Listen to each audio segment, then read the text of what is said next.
What is really happening in Burkina Faso is a revolution that I believe that the entire continent of Africa can emulate. Teacup. Small, simple, ceramic. The kind offered to guests in meetings. The kind that carries respect in silence. But this one almost carried death. President Ibrahim Traore was in a private meeting at a military base outside Ouagadougou. Nothing big. Just a quiet gathering of senior officers and advisors to discuss logistics for an upcoming operation in the east. Calm, casual, nothing unusual. They sat in a circle under a mango tree. Cups of warm, spiced tea were passed around by a soldier in plain uniform. Traore took the cup, as always, with a smile. He nodded in thanks, but then he paused. He didn't sip, not yet. His eyes flicked toward the server. A new face, young, nervous. He held the cup in both hands, gently, like it was glass. Across the circle, Colonel Yaya Konate, an old officer known for his sharp mind and cold eyes, took his first sip quickly, almost too eagerly. He looked at the president and said, "Please, drink, sir. The tea is fresh." But Traore didn't move. He smiled. Then slowly, he placed the cup down on the small wooden table beside him. The air around them shifted, slightly. Not enough for a normal person to notice. But Captain Zongo, sitting in the back like always, saw the signal. Traore had trained with wolves. He knew how betrayal smelled. 2 hours earlier, inside the palace, Traore had received an anonymous tip, a small note left on his desk while he was in a meeting. "Watch your tea. Today, they will test your trust." No name, no clue, just that one warning. He didn't ignore it. Instead, he played along. He stuck to the schedule, traveled to the base, sat among men he had known for years, and waited for someone to show their hand. And now, as the untouched cup sat between them, something was very, very wrong. Traore looked straight at Colonel Konate and said, "You know, I always find it interesting. How many things can hide inside something as small as a cup?" Konate gave a tight smile. "That's the beauty of tea, sir." "Or the danger," Traore replied. Then he stood up slowly, and the tone of the entire meeting changed. President Ibrahim Traore stood tall, his hands behind his back, eyes steady on Colonel Konate. Everyone else at the meeting froze. The air turned thick. The birds nearby had gone silent, as if they, too, were waiting for what came next. Traore didn't raise his voice. He didn't pull rank. He just asked a question, quiet but sharp like a blade. "Colonel, do you trust the people who poured this tea?" Colonel Konate blinked. His lips tightened. "Of course, Mr. President." "Good," Traore said. He turned to one of the aides and pointed to the untouched cup. "Then please, drink mine." The aide reached for the cup, confused. Konate's eyes widened. "No, wait," he said quickly. "We don't want to mix cups. There could be hygiene." Traore raised his hand. "Hygiene, Colonel, or poison?" The circle of officers went silent. You could hear the wind brushing against the trees. Konate tried to recover. "Mr. President, I assure you no one here would—" But Traore was already walking away from the table. He pulled out a small walkie-talkie and spoke 2 words. "Bring him." He looked terrified. His mouth was shaking. One of the president's bodyguards placed a small pouch on the table. Inside it, a tiny plastic vial found hidden in the server's sock. The label on it read in tiny writing, VXT42, a slow-acting neurotoxin, enough to kill a man within minutes, colorless, tasteless, odorless. And now, sitting inside a teacup meant for the lion of Burkina Faso. The president turned to the circle of officers. "I've led soldiers into real battles," he said calmly, "and I've buried brothers in war. But this, betrayal from inside our own house, is worse than any enemy." Then he looked at Konate again. "You invited me here. country has long been in a very complicated system. Most of you who are young like me, we were born into this system. But that's not what can allow Burkina to thrive. Because in this situation, there are only two cases. Either we accept to fight, or we remain slaves forever. You arranged the tea, and you told me to drink first. Konate stood up slowly, his face pale. This is madness. But Captain Zongo was already moving. Within seconds, Konate was surrounded. Traore stepped closer, face to face. Did you think I wouldn't feel it, Colonel? You think I made it this far by drinking every cup handed to me? Konate said nothing. Traore leaned in. Men like you don't want power to serve. You want it to sell. Then he gave the order. Take him in. No public arrest. We're not giving them a show. We're giving them silence. As the colonel was led away, the rest of the officers sat in disbelief. The poison had failed. But the message was clear. The lion had been tested. And he did not blink. Back at the palace, the traitor was locked in a cold underground room, the kind where the walls heard every word but never spoke. Colonel Konate refused to talk. He denied everything, claimed he had nothing to do with the young tea server, said he didn't know about any poison, that he was being framed. But President Ibrahim Traore wasn't interested in shouting matches. He believed in evidence, quiet, sharp, and solid. Captain Zongo walked into the interrogation room with a small black notebook. It had been found hidden in the soldier's bag. The tea server who nearly served death in a cup. Zongo flipped it open, showing it to Konate. This is your handwriting, he said. We checked. Inside the pages were coded names, meeting dates, and strange payment lists, including a large transaction just days before the attempted poisoning. But one name appeared more than any other. Le Chacal. The Jackal. Traore was watching from behind the mirror. He turned to his aide and asked, Have we heard this name before? The aide nodded slowly. Yes, sir. It came up once in an intercepted call 3 months ago, linked to foreign intel. Traore's expression hardened. So this goes beyond Konate. This was no lone wolf. There was a bigger hand behind the cup. Later that evening, Traore called a silent emergency meeting with only his most trusted men, including Zongo, 2 counterintelligence officers, and 1 civilian cyber expert who had worked on decoding files in the previous coup attempt. They gathered in the underground war room. Zongo laid the notebook on the table. This name, Le Chacal, he's the handler. He gives the orders. The soldier was just a tool. Konate was the delivery system. Traore nodded. So what we need is the source. The cyber expert worked fast, connecting phone records, digital trails, satellite pings. Most of the lines had been wiped clean, but one message stood out. It was a burner phone used only once. The text said, Pour la tasse, demain, il ne verra rien. For the cup, tomorrow, he will see nothing. Sent from a location less than 2 kilometers from the French consulate in Ouagadougou. Zongo looked up. So he's still here? Traore folded his arms. If he's hiding in this city, then we are not hunting a ghost. We are hunting a man. And the hunt had just begun. The game had changed. No longer was it just about catching a corrupt colonel.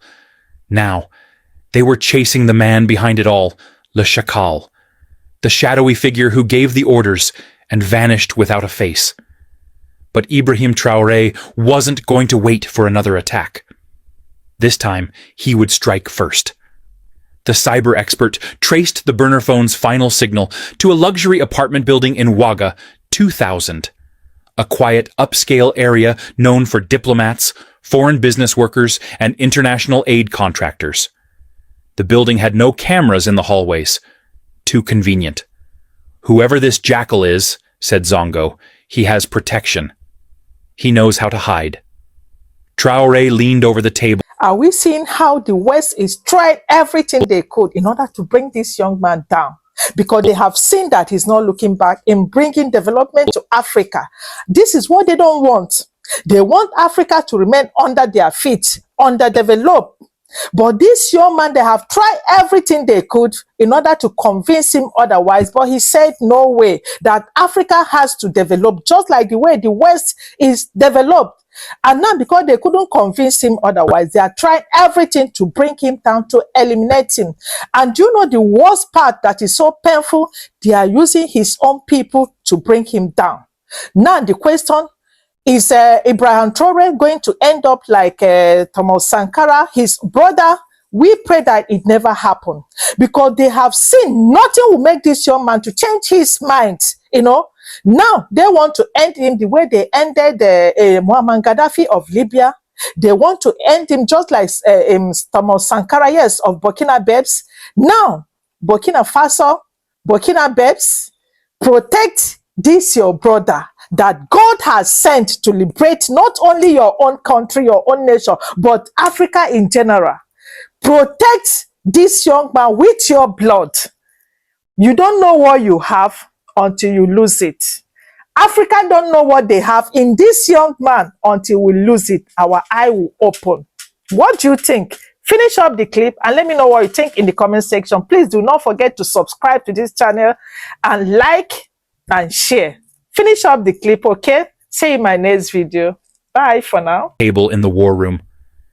Then we don't search for him like soldiers. We smoke him out, like a thief.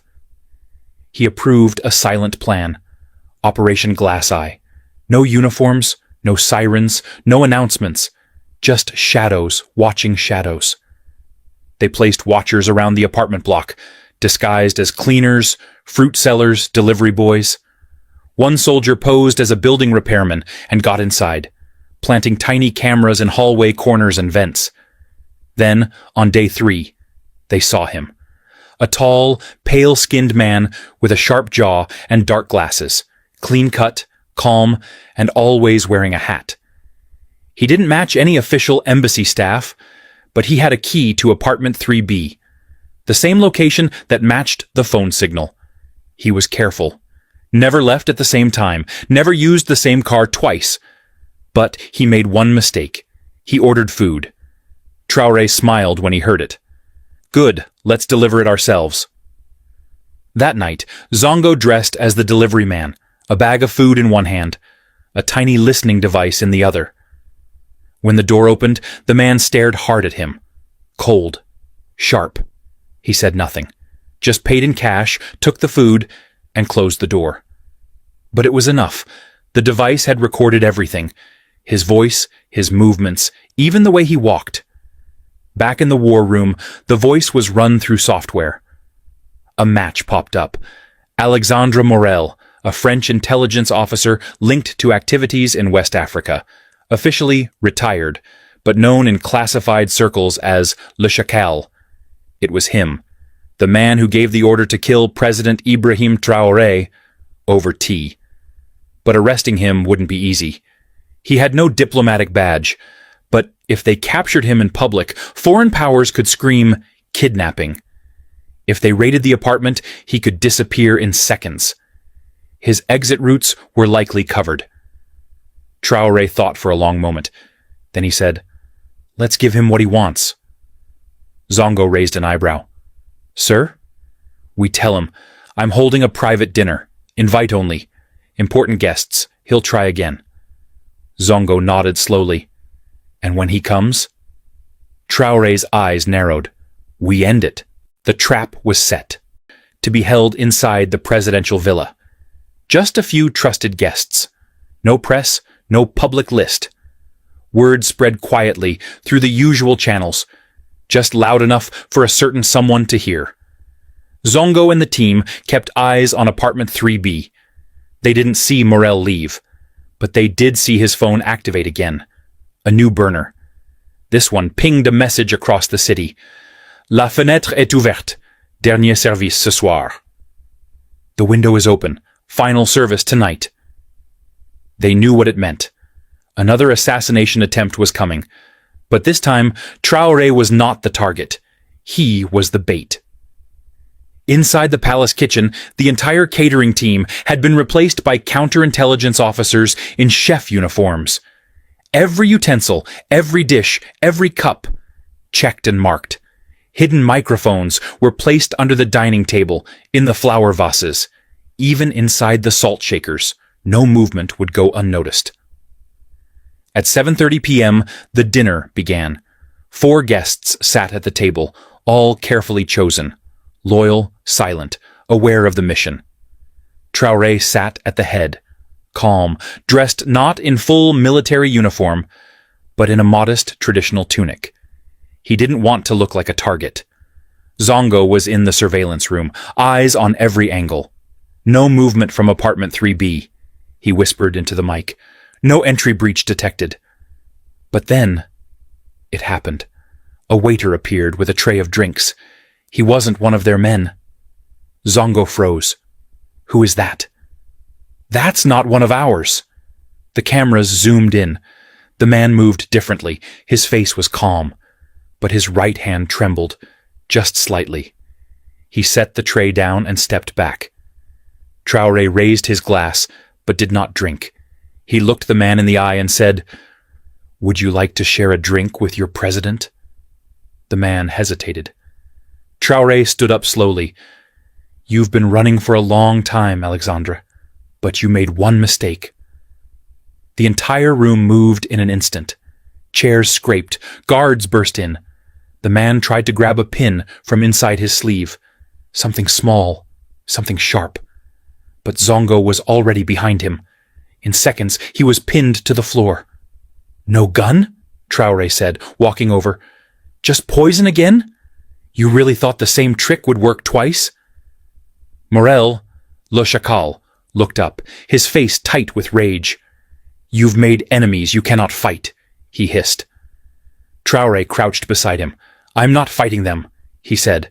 "I'm outliving them." He stood and gave the command. "No press. No parade. Fly him out tonight to the deepest cell we have. This is not a show. This is a message." Across the city, nothing looked different. But something huge had happened.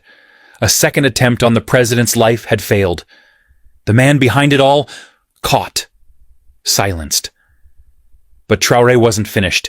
He knew this was not just about poison or politics. This was a warning. Someone out there is willing to kill for power. But now they knew. Traore doesn't drink from any cup, without checking what's in it.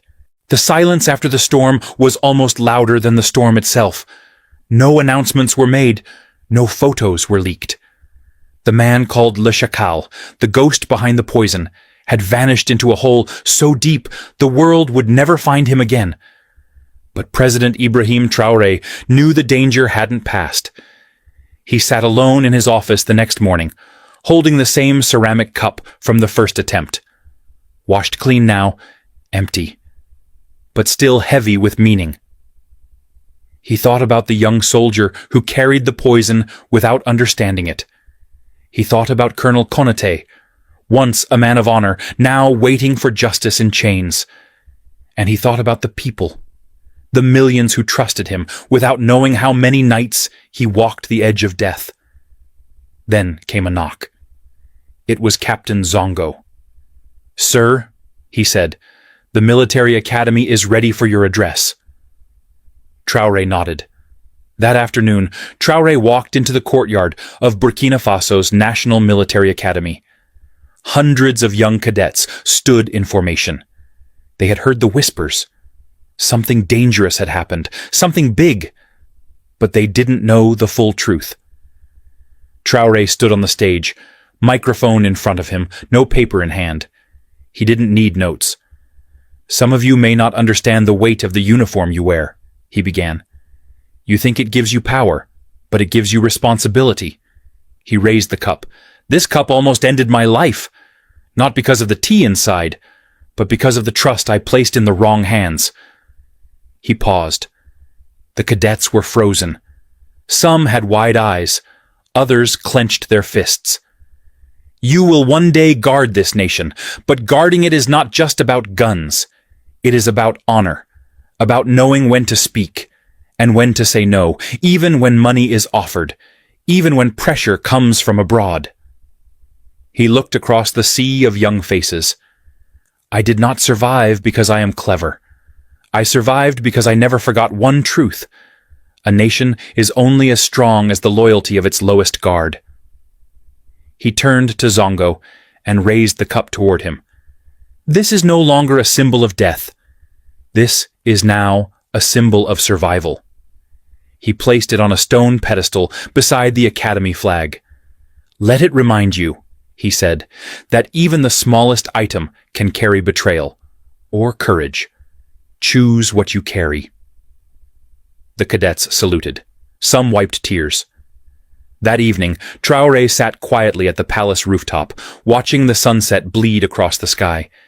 He knew this would not be the last attempt. There would be more jackals, more poison. But each time, they would find the lion waiting. Not because he wanted war, but because he was ready to die standing, rather than live kneeling. And so, the cup remained.